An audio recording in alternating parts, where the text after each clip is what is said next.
ನಾನು ಮೊದಲೇ ಮಾಧ್ಯಮದ ಸ್ನೇಹಿತರ ಮುಂದೆನೇ ಹೇಳಿದ್ದೆ, ಮನಿ ಪವರು, ಮಸಲ್ ಪವರು ಇದೆಲ್ಲ ಏನು ಹೇಳಿದ್ದೆ. ನಾನು ಚುನಾವಣೆ ಗೆಲ್ತೀವಿ ಅಂತಕ್ಕಂಥ ದೃಷ್ಟಿಯಿಂದ ಅಭ್ಯರ್ಥಿ ನಿಲ್ಲಿಸಿದ್ದಲ್ಲ. ನಾನು ಪಕ್ಷದ ವತಿಯಿಂದ ತೀರ್ಮಾನ ಮಾಡೋದಕ್ಕಿಂತ ಮುಂಚೆ ಈ ದಿನಾಂಕ ನಿಗದಿ ಆದ ಮೇಲೆ ಮನೆಯಲ್ಲೇ 2 ಸಭೆಗಳನ್ನು ಮಾಡಿದೆ.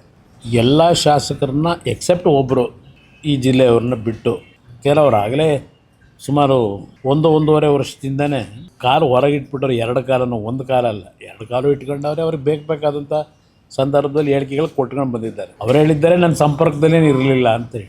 2 ಸಭೆ ಮಾಡಿದ ಉದ್ದೇಶವೇ ನಮ್ಮ ಪಕ್ಷದ 18ರಲ್ಲಿ 17 ಮತಗಳನ್ನು ಉಳಿಸ್ಕೋಬೇಕು ಅಂತಕ್ಕಂಥ ದೃಷ್ಟಿಯಿಂದ.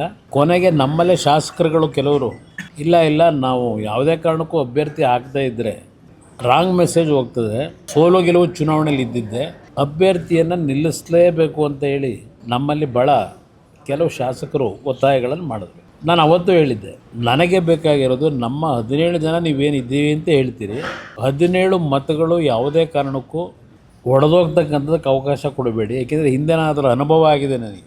ಆ ಹಿನ್ನೆಲೆಯಲ್ಲೇ ಹೇಳಿದಾಗ ಇಲ್ಲ ನಮಗೆ ಪರೀಕ್ಷೆ ಮಾಡಬೇಕು, ನಿಜಕ್ಕೂ ಯಾರ್ಯಾರು ಯಾವ ರೀತಿ ಇದ್ದಾರೆ, ಈ ಪಕ್ಷದ ಬಗ್ಗೆ ಗೌರವ ಇಟ್ಟವರು ಯಾರಿದ್ದಾರೆ, ಹಿತಶತ್ರುಗಳು ಯಾರಿದ್ದಾರೆ, ಇದು ಪರೀಕ್ಷೆ ಆಗಬೇಕು ಅಂದರೆ ನೀವು ಅಭ್ಯರ್ಥಿ ಹಾಕಲೇಬೇಕು ಅಂತಕ್ಕಂಥದ್ದು ನನ್ನ ಮೇಲೆ ಒತ್ತಡ ತಂದಂಥದ್ದು.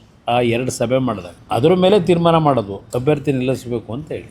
ಈ ಚುನಾವಣೆಯ ನೆನ್ನೆಯ ಫಲಿತಾಂಶ ಬಹುಶಃ ಒಂದು ನಮಗೆ ಇನ್ನೊಂದು ರೀತಿಯ ಅನುಭವವನ್ನು ಕೊಟ್ಟಿದೆ ಅನ್ನೋದು ನಾನು ಹೇಳಿದ್ದೆ. ಯಾರನ್ನೂ ದೂಷಣೆ ಮಾಡಲಿಕ್ಕೆ ಹೋಗಲ್ಲ. ಈಗ ಅತಿಯಾಗಿ ನಂಬಿಕೆ ಇಡ್ತಕ್ಕಂಥದ್ದು ಸೂಕ್ತ ಅಲ್ಲ ಅಂತಕ್ಕಂಥದ್ದು ಒಂದು ಸಂದೇಶ ಕೆಲವರು ಕೊಟ್ಟಿದ್ದಾರೆ.